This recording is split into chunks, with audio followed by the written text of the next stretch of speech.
In Victorian times, this cemetery would have been full of people. It still is, but I'm referring to the living, not the dead. The Victorians are said to have had a morbid fascination with death. The Victorian era itself was marked with societal change. It affected many things, including the spaces we reserve for the dead.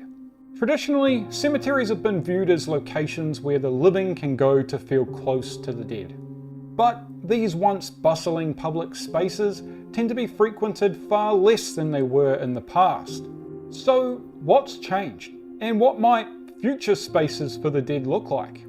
In the 1800s, the garden cemetery movement transformed the way that we designed spaces for the dead. Graveyards moved from the cramped church plots to large landscaped cemeteries, orderly, filled with trees, flowers, benches, and lined with footpaths and carriageways for accessibility. These weren't just sites for burial, grief, and contemplation. They were destinations, and they were designed to be used in various different ways. People might go and visit the cemetery just to sit and read a novel, to stroll among the plots, or even picnic amongst the gravestones. The memento mori symbols like hourglasses and skull and crossbones gave way to subtler, more sentimental motives like angels, flowers, and clasped hands. The Victorians developed a funerary language that helped them deal with the devastating mortality rates of the time. It was an architectural and cultural statement. Death was still with them, but softened, made beautiful, serene, perhaps even bearable. Today, the cemetery gates are still wide open, but fewer walk through.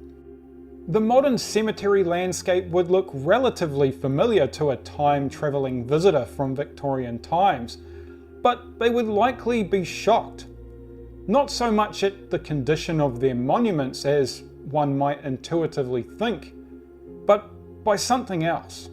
Although the trees are well and truly grown, they still line the paths, and even the new monuments, though different, would be relatively familiar.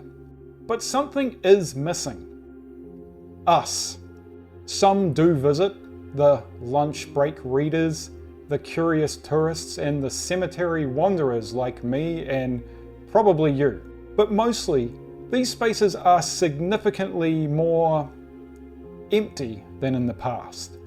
Time has passed, and with it, the connections between the living and those memorialized in historic cemeteries has somewhat diminished.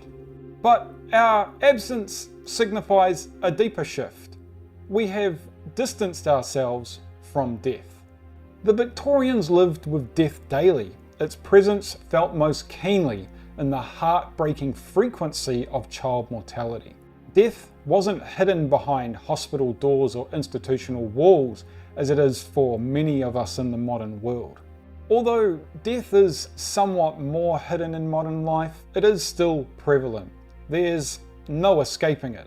In major cities, they're struggling to find space for the dead. Land is scarce and expensive, and urban cemeteries are reaching capacity. Even historic burial grounds are subject to modern pressures.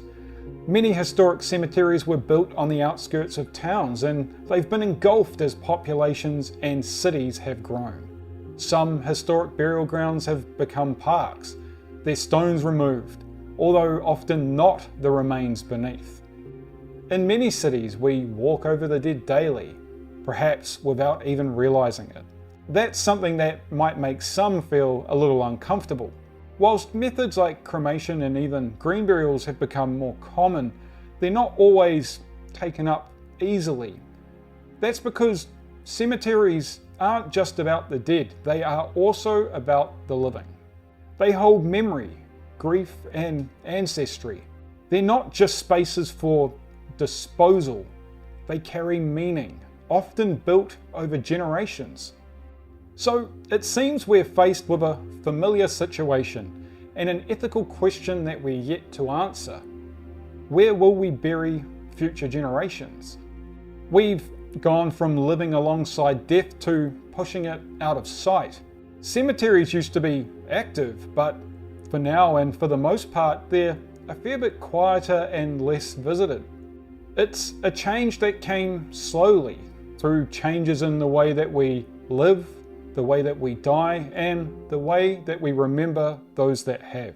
Whatever happens next is still something of an open question. Cemeteries still hold meaning and have a purpose, but the way that we use them has changed. Perhaps the spaces we reserve for the dead will once more become more integrated with those of the living.